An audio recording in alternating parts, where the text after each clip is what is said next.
My name is Lisette. I've been a therapist at Kaiser Adult Psychiatry for 12 years, and I am disgusted by the level of patient care we have to provide. I feel like we can do much better, and we have great skilled clinicians, but we can't do our work. We can't help patients. I have traumatized patients, patients who are recent survivors of attacks, patients who are actively suicidal, and people who don't want to live anymore. And I'm still having to tell people that I'll see them once every 4 to 6 weeks. You want to be able to help them, and you're prevented from doing that by Kaiser. Why would Kaiser not take care of its patients? I think it's just dollars and cents. I think that we're not prioritized. Our department doesn't make Kaiser money, so providing this care isn't important. And I think that they kind of look and see, well, how many people might die if we don't provide care frequently, and we'll just factor that into our cost. So it's really disheartening, and it takes a big toll on us because we so much want to help people, and instead we're finding that we're having to turn them away. So after every session I have to give people a return visit that's embarrassing, and it's also, I think, unethical for me as a clinical social worker. Is it criminal? According to Kennedy, they required to provide. We're certainly not meeting the requirements, in my mind, of the Department of Managed Healthcare, and for me it's really a violation of my code of ethics because I feel like I am harming people by telling them they're in therapy, but they're actually not getting good care, and it makes me feel really sick in doing my job. So it's hard to hang in there and provide the care when we feel people aren't getting better and they could get better. And any of your clients attempted suicide or committed suicide? Oh yeah, I've had many clients attempted suicide. Luckily no one's been successful that I know of, but I go home every night and I pray that this person hasn't killed himself or won't kill themselves. It's scary. So that must be stressful for a medical professional who's trying to take care of these patients. It's very stressful, and it makes me question whether I can continue to do my work in the department because, you know, I'm not eating, I'm not going to the bathroom on time because I feel like I want to fit everybody in where no appointments exist. And the CEO apparently made millions of dollars extra. It sounds like it, and it's disappointing because we don't cost that much, you know, especially master's level therapists. We do a great job, and we have great potential to help our patients, and not everybody belongs in a group. Our psychotic patients, our very paranoid patients, traumatized patients need to be in individual therapy, and instead we sometimes just offer them a group, and sometimes a group that takes place in 3 or 6 months. So it's disappointing, and it's really hard to do our job well. Thank you. I'm here to speak for the patients who cannot get an appointment within 6 weeks. We're trying to get them in urgently. We can't see them again after that urgent appointment for 6 weeks. You know where they end up? Where I work, in the emergency room. That is no good. They're still not getting their needs met. That's not treatment. It's not fair. And they need to be treated, and it's traumatizing for them to have to come to the emergency room, and I have to interview them. It's not right. We've got to do something about this. We need to hire more therapists. We need to open up our schedules. No more. This is not sustainable, okay? Rodriguez. Roxanne? I'm a labor and delivery nurse at Kaiser, and I, along with fellow CNA members, are here to show our support for our mental health care workers. Yes! As one of the nurses here, I know how important it is to have mental health care. We see patients every day who we try to physically get them sane and able, only to realize that they are not able to get proper mental health care. If we don't have proper mental health care, their mental health is declining, and then they are not completely healthy. As a member, as a patient of Kaiser, I have experienced the lack of mental health care that Kaiser provides. I have had to wait long periods of times for an appointment. I have patients, co-workers who pay out of pocket because they cannot be seen at Kaiser. Unfortunately, I cannot afford to pay out of pocket. It is not something that I am able to do. Thank you. And so I am here because I am supporting what every mental health care worker here is supporting, which is proper patient care. That's what we are asking Kaiser to do, to provide proper patient care. Thank you.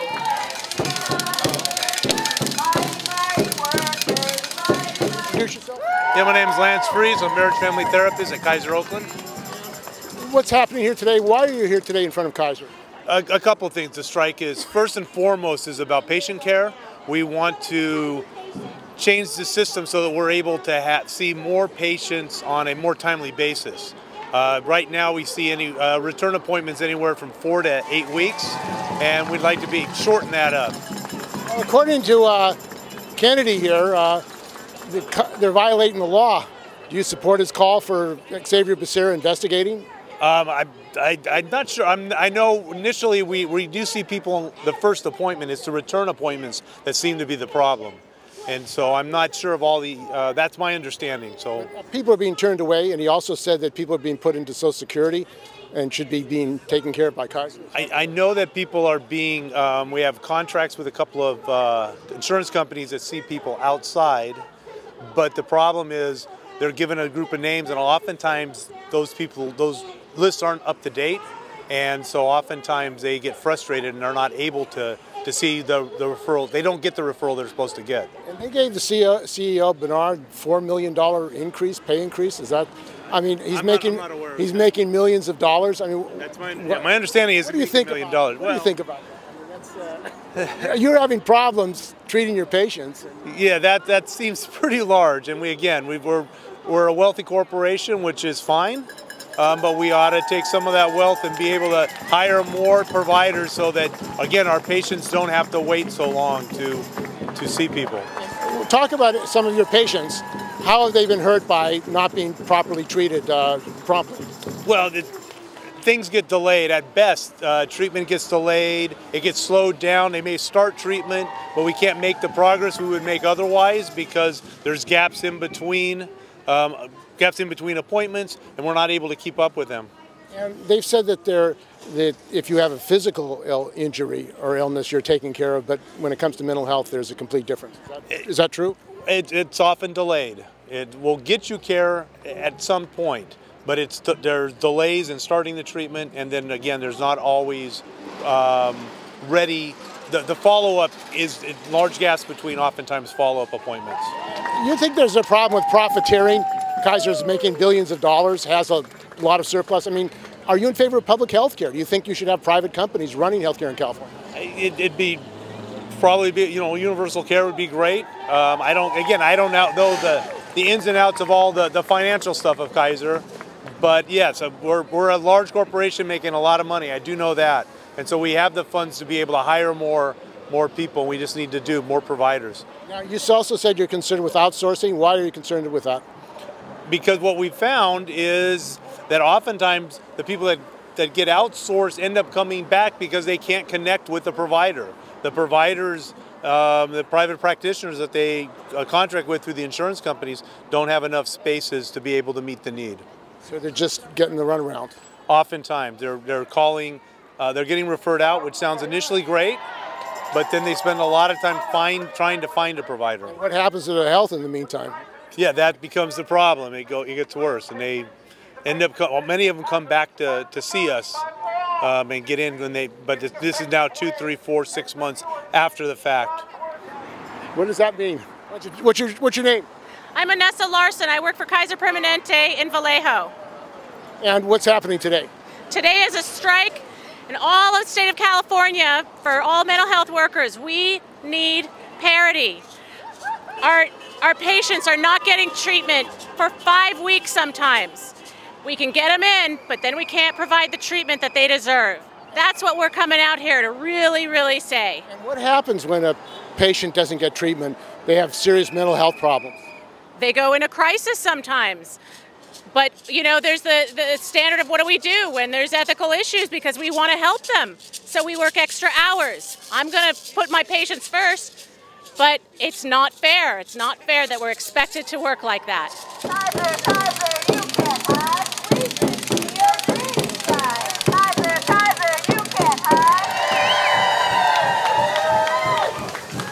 All right. Our next speaker is someone who has been a really incredibly strong ally of NUHW and the need for quality mental health care. She supported us incredibly when we had our last round of this and is here again to support today. So our next speaker is Shirley Zane. Shirley Zane is a county supervisor in Sonoma County, and she represents Santa Rosa and Rohnert Park. And she's here to speak to both her personal experience as well as her professional experience as it relates to access to mental health care. Thank you, Shirley. Wow, it is so wonderful to look out and see this sea of red. I can't tell you how much it does my heart good to know, as a former therapist, you guys are out there fighting for your patients. So first of all, I just want to thank you. Now, I want you to share your sign with me right now. Thrive does not equal suicide. Right there. So in January 18th, 2011, my beautiful husband, Peter Kingston, who was told by Kaiser he had to wait another 7 weeks. 5 friggin' days? How about 7 weeks? 7 weeks to see the therapist again. 2 days later, he took his life. He did not need to die. People are dying because this giant of a healthcare organization has denied a basic civil right, a human right, mental health care. It is health care, folks. It's health care. It's why we're here. Yes.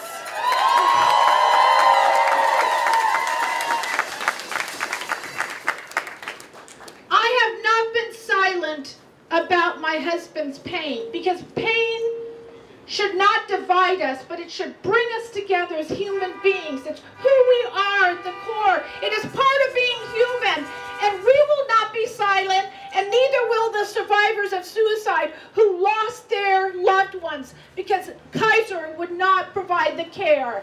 So let your voices be heard, please. You have so much to offer us. We cannot be silent. We cannot stigmatize. We cannot shame people. And you are our healers. You are our healers. More than anybody else, we want to hear from you. Kaiser has done nothing other than promise us as politicians and a policymaker for the last 7 years. I have met with every single corporate person except for Bernard in this corporation.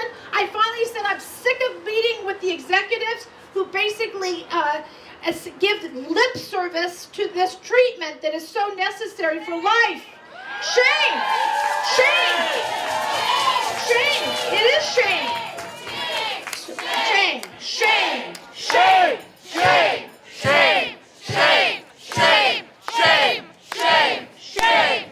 Shame! So on April 15th, 2015, I had an appointment with Bernard Tyson. I wanted to tell him my story once and all and to talk to the guy at the top. He canceled that appointment 2 days before. Yeah, said he would meet with me. They would call my office next week. He had to travel. Guess what? We called his office almost every day for 6 weeks and finally realized that we were being misled. He had no intention of meeting with me. So now I'm standing here before you today, and I hope you get this on camera. Bernard, I want to meet with you.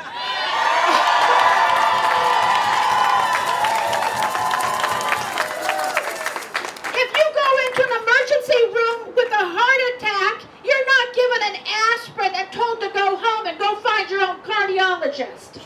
Yet that's exactly what they do with somebody who has acute depression and other mental illness. It's a disease of the brain, and we should stop shaming people.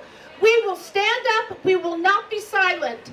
Every single year, I have at least 3 family members that come to me who lost their loved ones, their beloved daughters, their husbands, their wives, to suicide. They did not thrive, but they did not get the care they needed from Kaiser.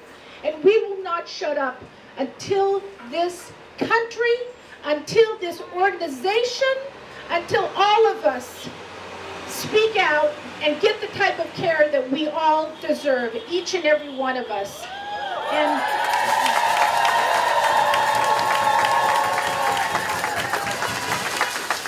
how about prosecuting Bernard? what's that? Prosecute.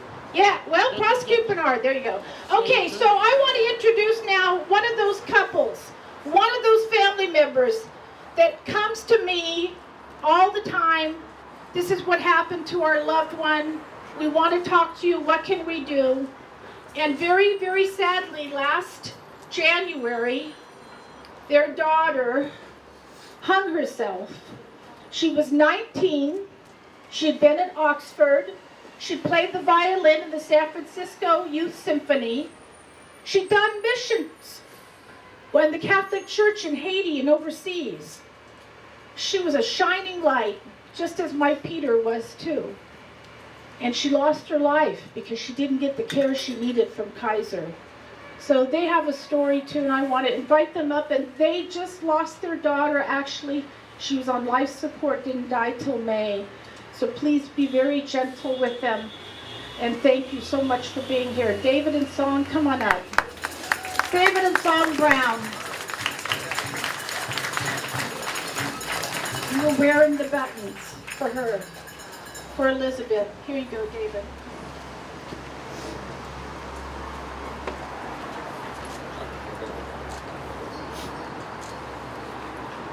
I own a small business in Santa Rosa and have been operating that business since 1982.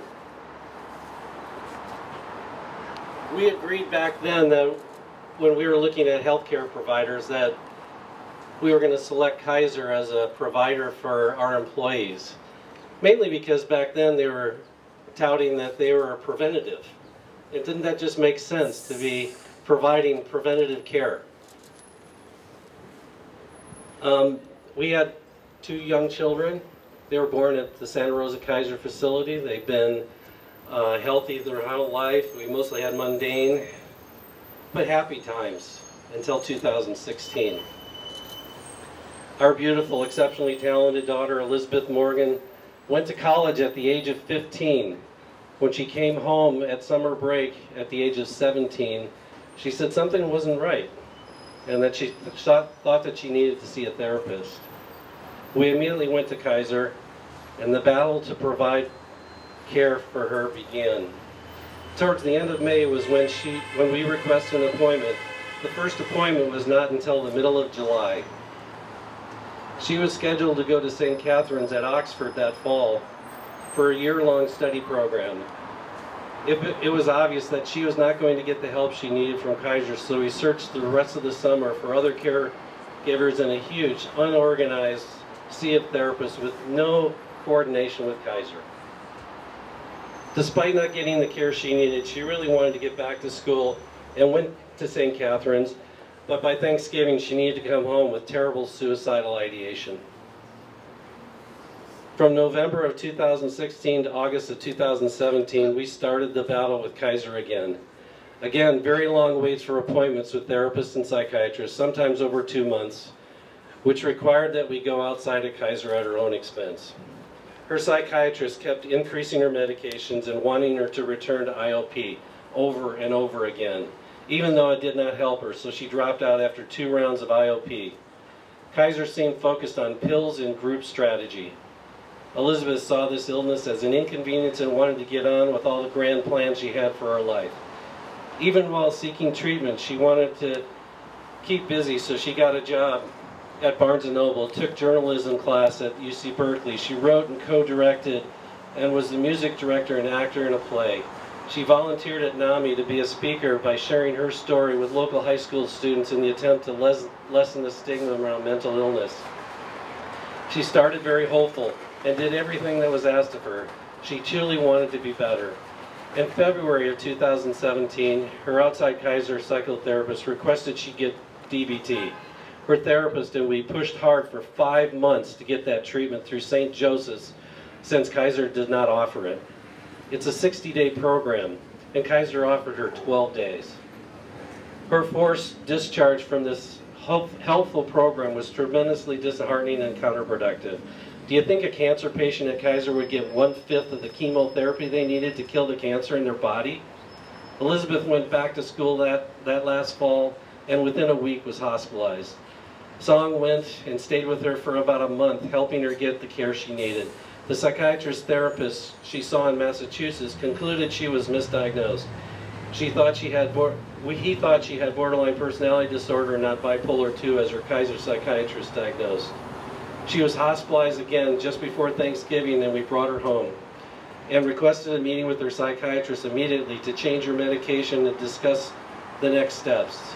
It took a month. It took a month before she could meet with that psychiatrist for 20 minutes, a 20-minute appointment, and he didn't modify her medication.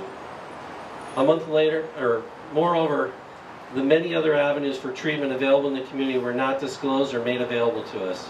In reading Elizabeth's journal that we found in her computer, this is when her sense of hope was virtually extinguished. On January 10th, 2018,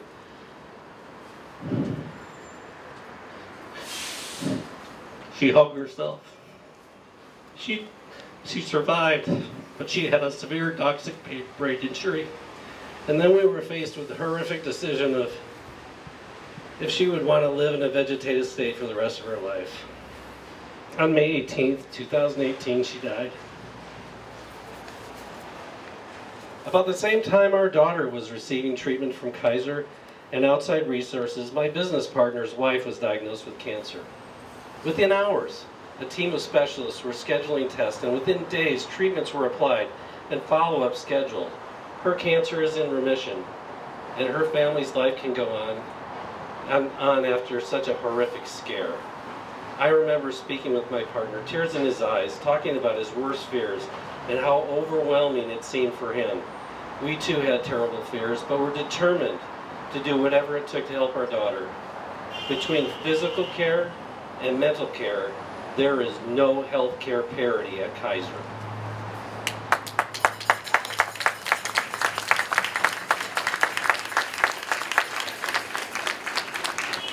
We read in our daughter's computer some of the things that she did, and my wife would like to read a letter she wrote to herself back in February or March of 2017 when she was feeling hopeful.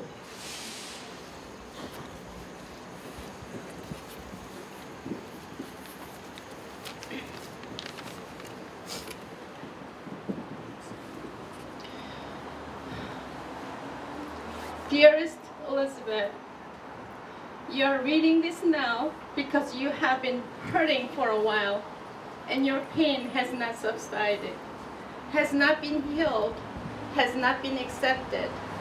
I'm here to accept it, to tell you that it is real, that all the subtleties and feeling you notice between your lungs, heart, and brain did not develop overnight. That they make you a different person in how you see that world, and it doesn't matter who knows it because you do. There's a part of you that longs to have a passion, that longs to see bright colors again, that longs to learn new things, that longs to live fully and lovingly. You deserve all of these things, and you will have all of them. The hardest part of being in a hump is that you can't see the end. The end seems so far away, like a thin pinhole of a light that may close up at any second. The depression drops you into a deep pit, leaving you to claw at the edges in an attempt to pull yourself out. But there are people, resources, pieces of hope that will drop you a ladder, I promise. Even though you scream and it seems like no one hears you, you will learn to help yourself. You will learn that your core, your loving self, the strongest part of your being will come through no matter what. You can rely on yourself. You are your own saving grace. Because in the end, you won't be saved by IOP or medications or therapy. You'll be saved by you. You will call 911. You will ask for help. You will do everything you need to do to save the wonderful person you are. Why? Because you are a deserving and brilliant human life that knows she is loved by herself and the many lucky people in this world who get to know her. The anxiety may tell you at times to be scared, distrusting, angry, heartbroken. And I know that the anxiety will crawl up beneath your skin like a barbed wire, trying to squeeze every ounce of safety from your body. But it does not know the future. The future is left up to the universe to decide. It doesn't need to be in your hands because that's too much to ask. Don't ask much of yourself. You are young and in the very best way. Think of how much you've done for yourself in the short life of yours. You are pushed yourself through that hellhole called school. You've been a big sister to many young people. You've been touched the lives of adults 3 times your age, and most importantly, you've survived your tough struggles. You've killed yourself over and over, but you will still living, breathing, and smiling. Please breathe for yourself. Please resist the urges. Please remember that happiness is always waiting for you and that you will find your way to it no matter what. Breathe through each step, each process, each sharp pain. I love you so very much. Love, Elizabeth. Thank you for listening. I'd like to meet with you too, Bernard. Yeah. Thank you for listening to us and our story. Kaiser needs to change the way services are provided. And we'll tell this story as many times as we have to get the attention of somebody. Thank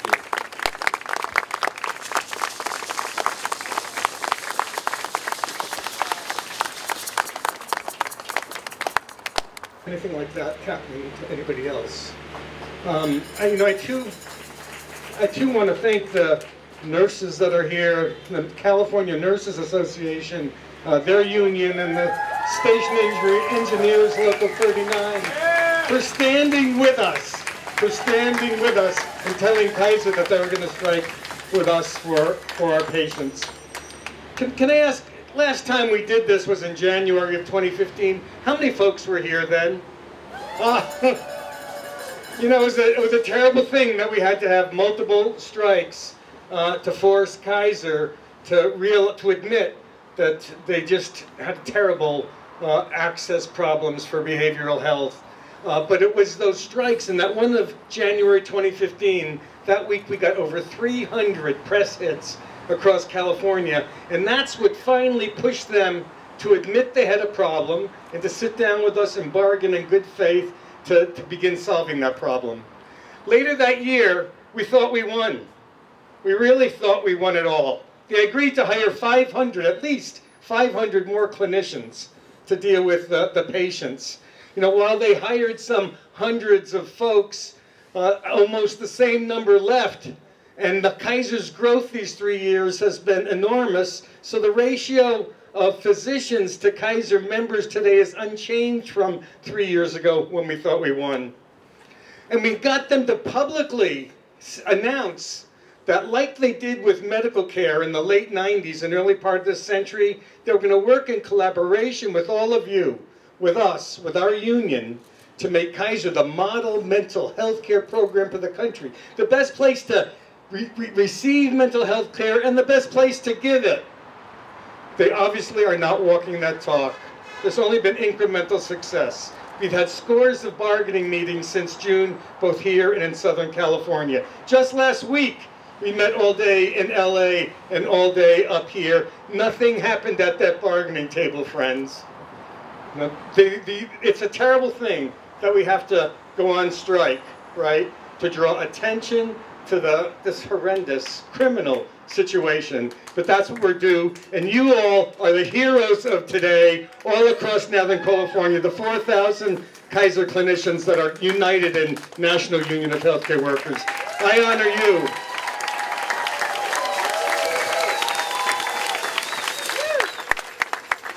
You know, and this is going on in 7 other cities, folks, and I just want to give you a quick report from early this morning. Our smallest site was Fresno, just the one medical center in the Central Valley there. Almost 100 clinicians and 2 TV cameras broadcasting live from Fresno this morning. Over 200 people in San Jose and Fontana and Anaheim and Orange County, all with live TV cameras this morning.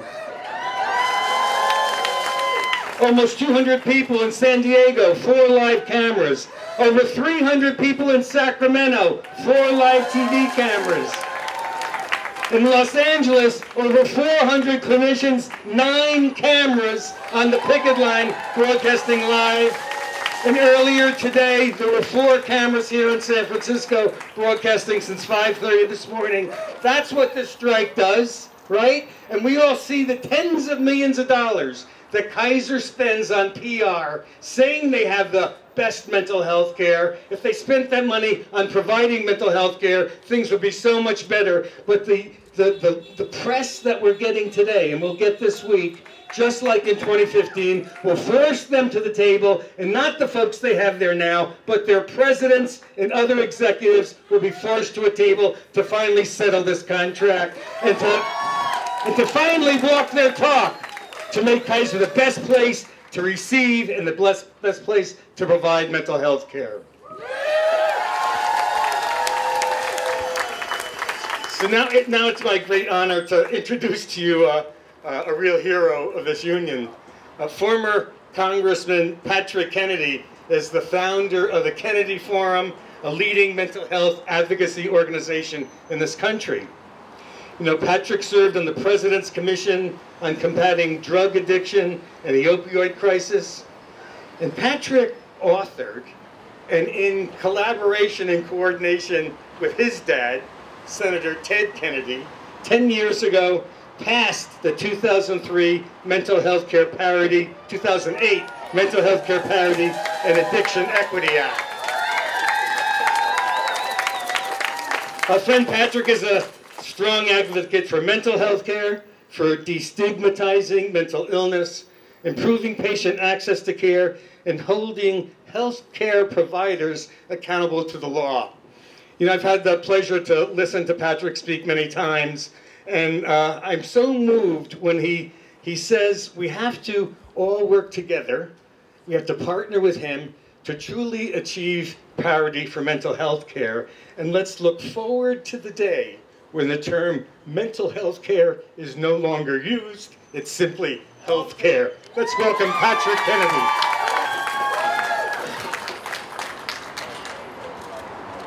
Frederick Douglass, the great abolitionist, once said that power concedes nothing without demand.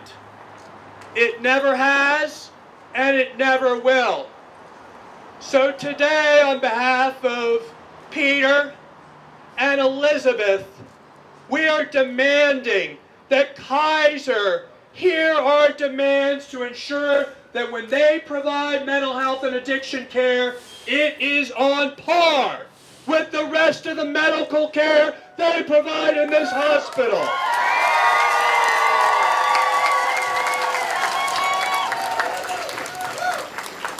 It's so difficult for families to get up and tell the stories of losing a loved one. However they lost their loved one, but particularly if they've lost their loved one to an overdose or a suicide. But my friends, the way we combat this epidemic in this country is by adopting an old saying that came right out here in San Francisco during the height of the HIV/AIDS crisis. And you may remember what that was, and it was silence equals death.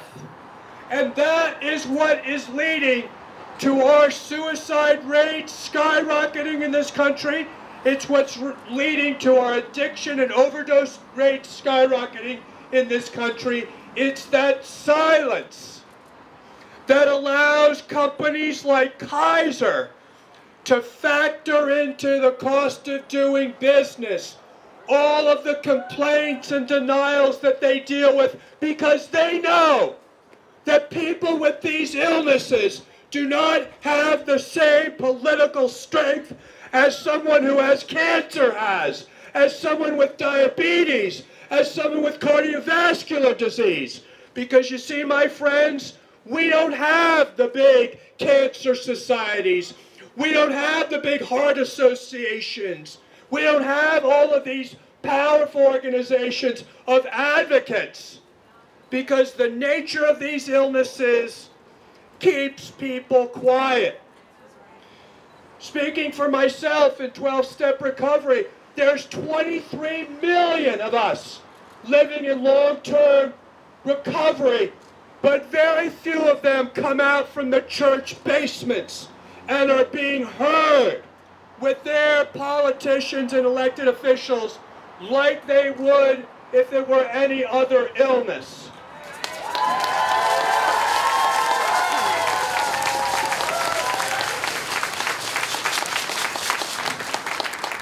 How could it be that in the height of the HIV/AIDS crisis we lost 53,000 Americans every year? And you know what Congress's response was? To spend $24 billion a year to combat that crisis. Up until 2 years ago, you guess what Congress was spending on this issue? $500 million. We were losing far in excess of what we were losing at the height of the HIV/AIDS crisis, and we were only spending $500 million. My friends, you can't make this stuff up.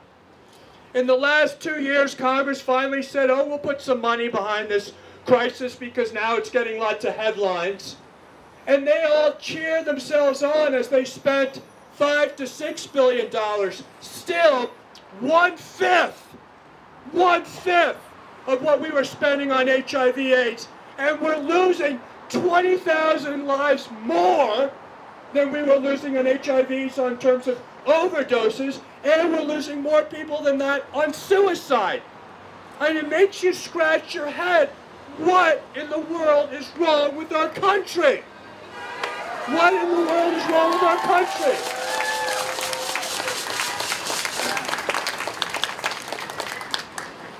This issue affects every single family in this country. Every single family.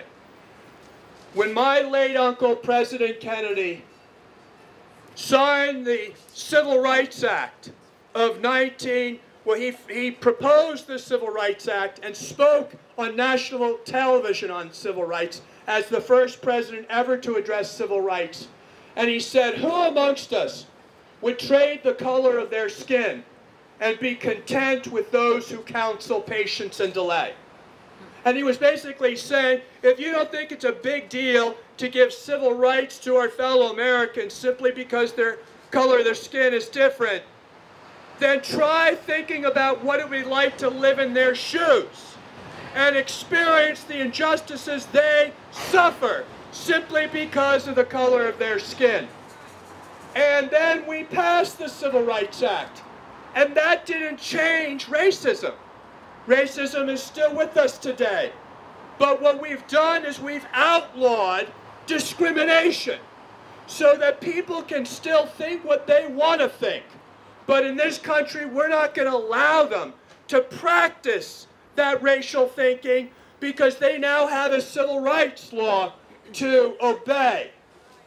In many respects, the Mental Health Parity and Addiction Equity Act is a sister, a kind of medical version of that civil rights law, because in mental health, we too receive separate and unequal treatment. We too, in mental health, receive separate and unequal treatment. And when someone has a mental health condition or an addiction, they feel as if they've got to go down the hall and drink from the colored water fountain. And the people who take care of them are not being paid the same as they would be if they were taking care of patients with some other physical illness. And so this really is a type of continuation of the civil rights march that our country has been on throughout the course of our country's existence. Yes.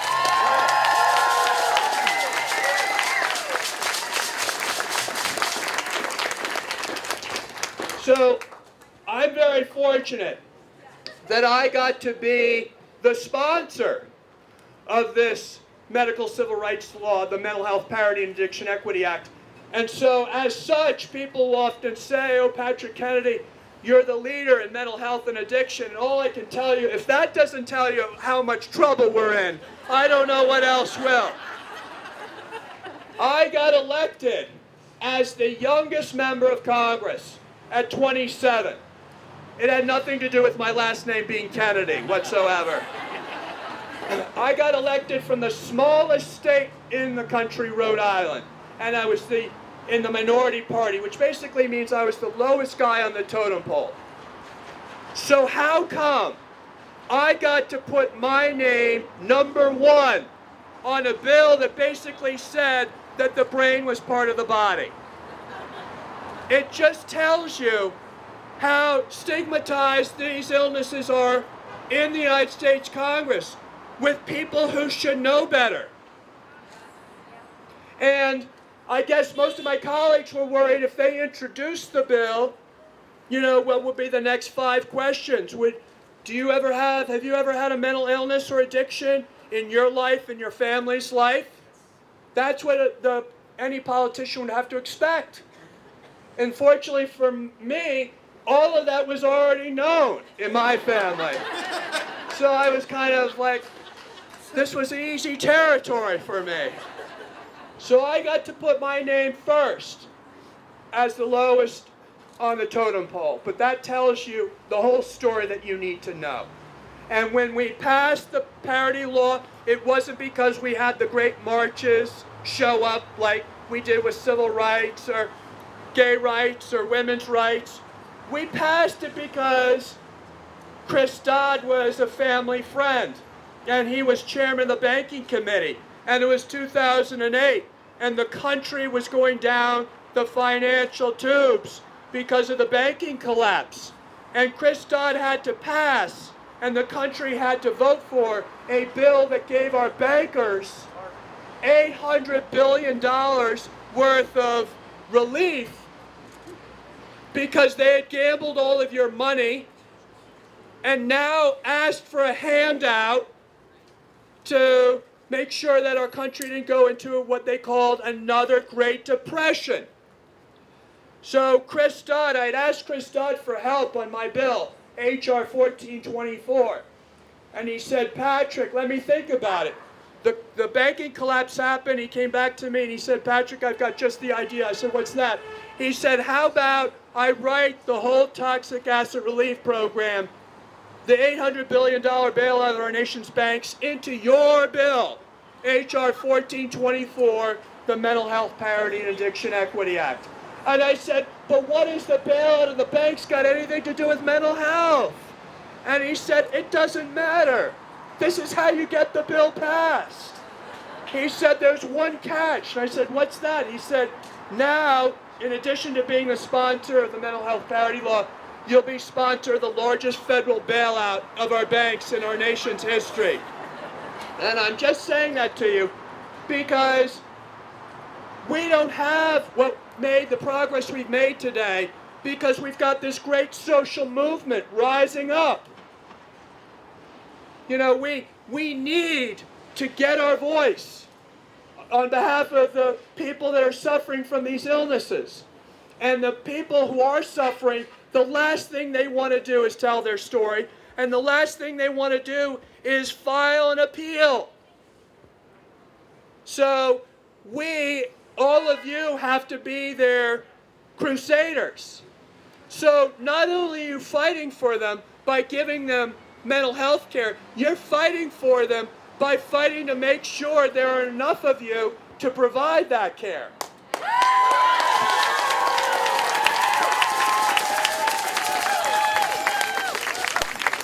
So the federal law says whether you're inpatient in-network or outpatient in-network or inpatient out-of-network or outpatient out-of-network, or you need pharmacy or emergency room benefits, you must receive the same coverage for primary care, secondary care, tertiary care that someone would receive if they were receiving care for cancer, diabetes, cardiology, or any other physical illness. And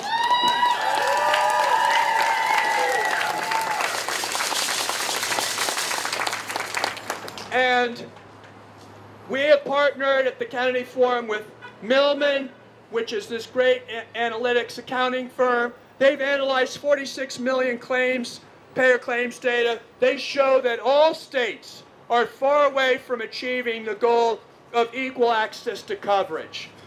And that's simply because we haven't done enough to push back.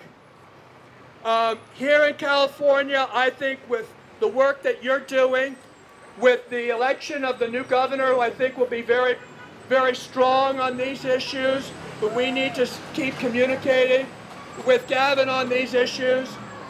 We've got to go to Xavier Bacerra, my great friend and now Attorney General of California, and say, Xavier, you have to investigate this.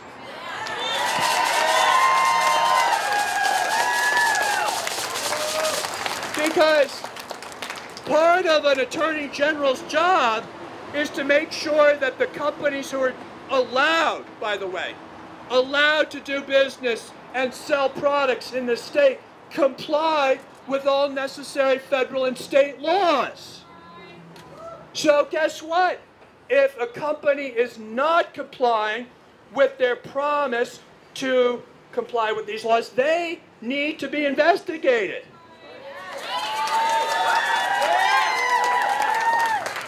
And I'm told that in addition to not having enough therapists and not having adequate access to care, Kaiser is dumping patients onto Medi-Cal.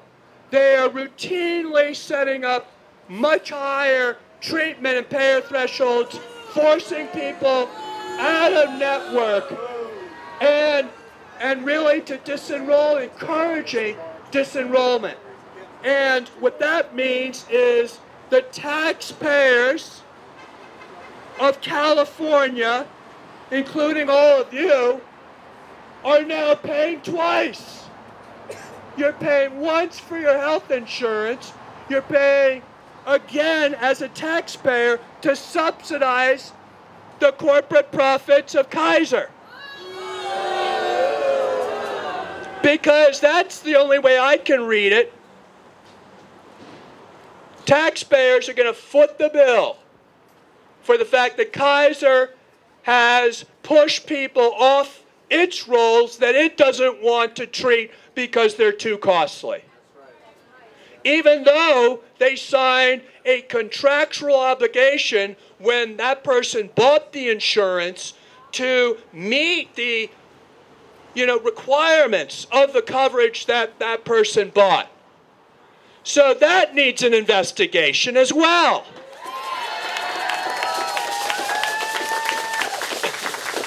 And I would say to all of you that maybe you should partner up with some of our county governments. Because guess what?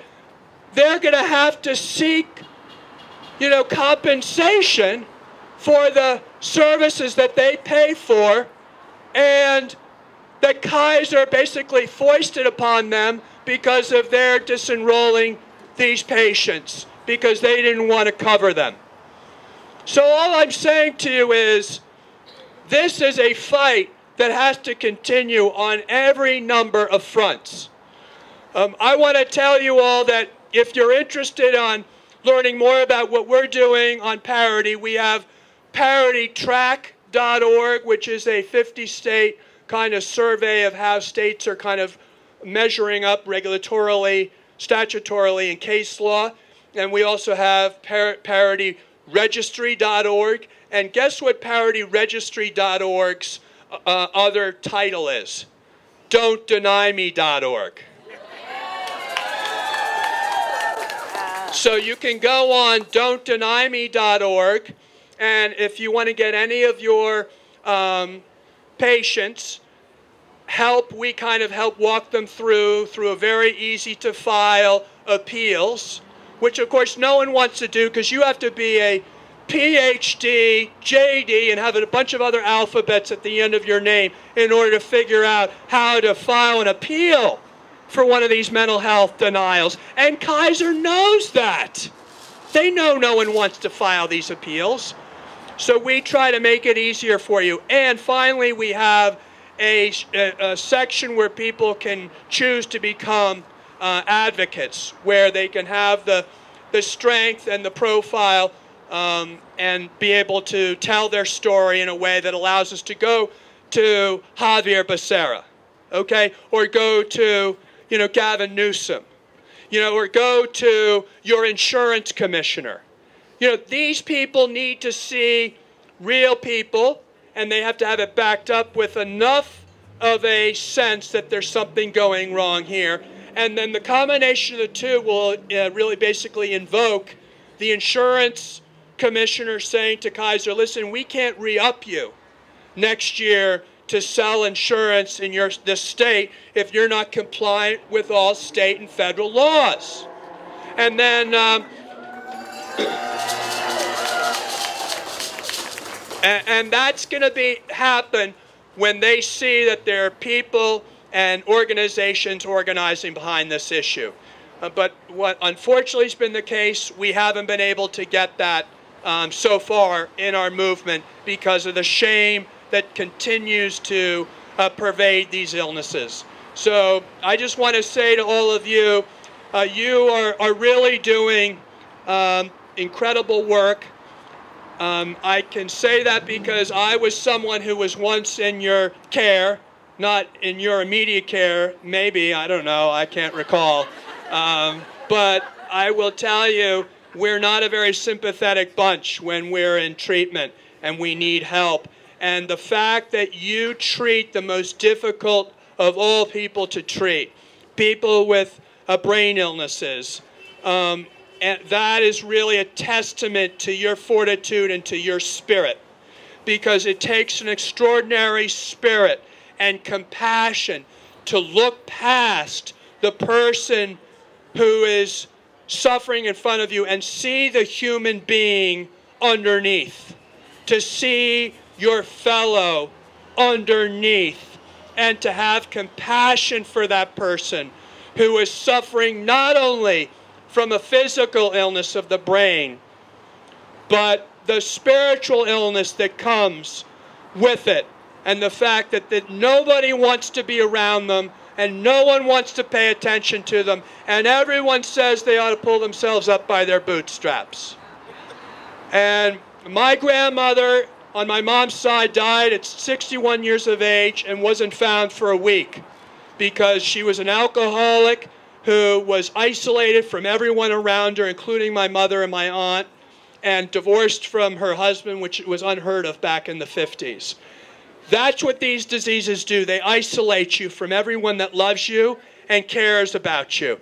And that is the most difficult part of healing the breach of those that are disconnected and in need of help, is we need to reach out to them even when they don't always want to be reached out to. And so I want to thank you for that. I'm doing what I'm doing today because I grew up with my mother walking through our family house, and I had the feeling that my best job in life was to try to get her back in her room so no one could see her. That's what I did, like many other children of alcoholics. I saw my father suffer from post-traumatic stress his whole life, but no one ever said that he should go get help, and he would have been the last person to seek help. because of the shame of these illnesses. And as a result, my brother, sister, and I all suffered from these illnesses as well. I know what these illnesses look like. But I was fortunate because when I was in Congress, I got coverage. I could get treatment. And so you might ask the members of the General Assembly here in California, you might ask your representatives here in California, why is it good enough for them to get adequate access to mental health and addiction services while their constituents here in California under Kaiser are not getting access to that same treatment?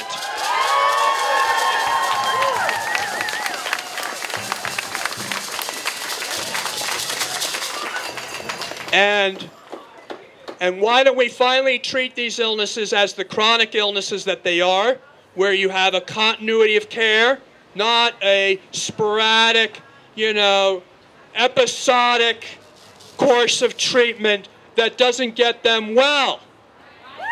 And it defeats them, and it defeats the whole purpose of total value of care, Kaiser. You ever hear of that? You want to reduce your emergency room costs, spoken to by your California Nurses Association? Pay for mental health. You want to reduce the cost of cancer care in this state? Pay for mental health. You want to reduce the cost of cardiovascular disease and repeat the 4 times greater likelihood that you'll have another heart attack? Then pay for mental health.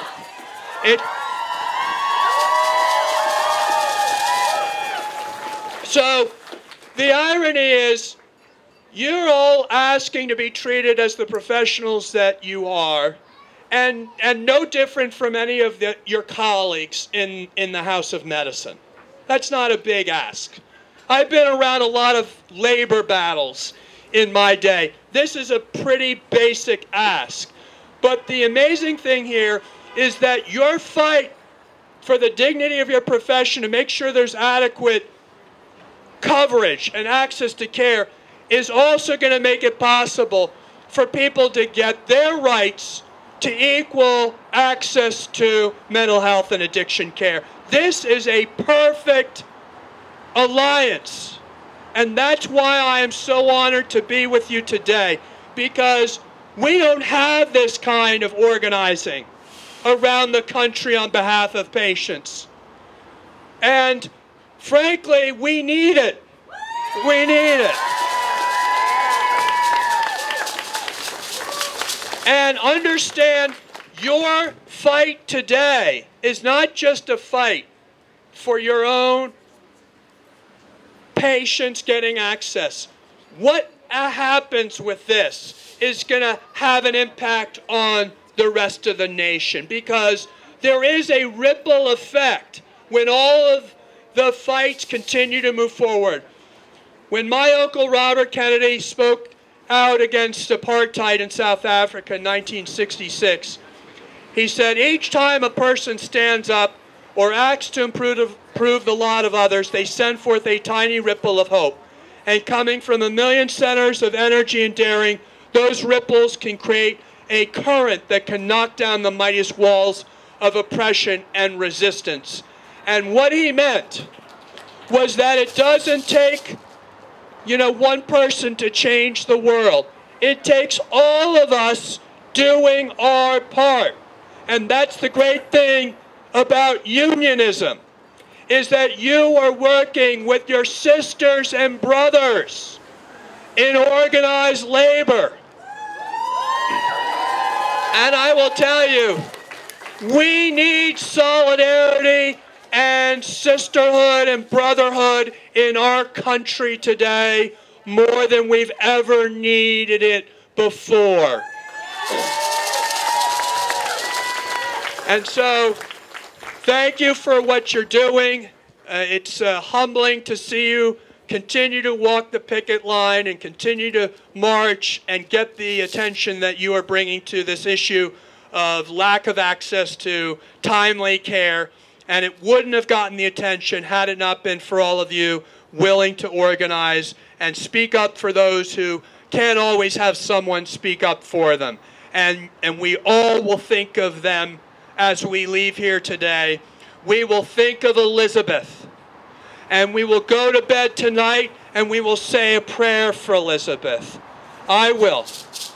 And I know everyone else here will have her on their mind as they pray for the both of you and your suffering that you are enduring.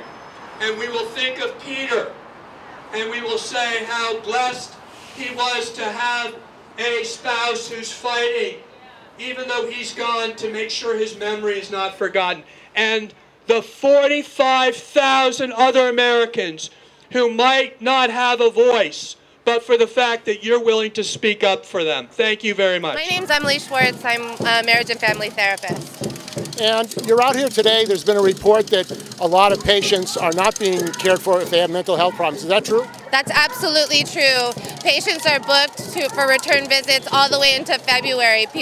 My patients are waiting 4 to 6 weeks or longer to see a mental health professional in the psych department. Aren't they required under the law to provide care? They are, but it's not happening, and I think that's why we're here today. We're saying we're not going to continue to compromise our ethical standards of care. Kaiser likes to say it's the leading mental health provider, and it's really not. So, how have families been affected that you take care of because they can't get proper care? They're angry, they're sad, they're suffering. The mental health services are lacking to the point where I think that it's increasing mental health issues. You know, I'm seeing all different kinds of people who are desperate for help and not able to access it. That in itself is a easy cause of depression and anxiety. It's completely frustrating. Stressful for the clinicians here? Yeah. If you can't properly treat your patients? Absolutely. I think we feel embarrassed. I think, you know, we all got licensed to help people, and we can't do that. I think it's heartbreaking, honestly. I became a therapist because I cared about people and I wanted to help people suffering, and people are sitting across from me looking me in the face and I'm not able to actually give them the care that they need, and it tears at your inside, it doesn't feel okay. What do you think about the CEO, Bernard, making millions of dollars, getting a pay increase? You think it's because he's cutting back costs on... I mean, it's really disgusting. Right now Kaiser is trying to say that we're doing this for money. We are all losing a week of pay during the holidays because this patient care is so important to us. Meanwhile, they have billions of excess dollars in revenue. It's just kind of a joke, right? It's all a front. And do you think that they should be investigated and criminally prosecuted because they're refusing to provide care? Absolutely. I think mental health needs to be a priority in healthcare. It's completely undermined and ignored, and it's unacceptable. You heard today there are families that have lost their children. There are people who have committed suicide because they haven't been able to be cared for. I mean, Kaiser should absolutely be held to a certain standard and held responsible. Are you calling on Xavier Bacerra to start the investigation now? I'm sorry, say that again? Are you calling on Xavier Bacerra to start the investigation? Absolutely. I want us to be able to really stand here as a representative of Kaiser and feel good about the services we're providing. I want to feel good about my employer, and I'm unwilling to continue to work without that.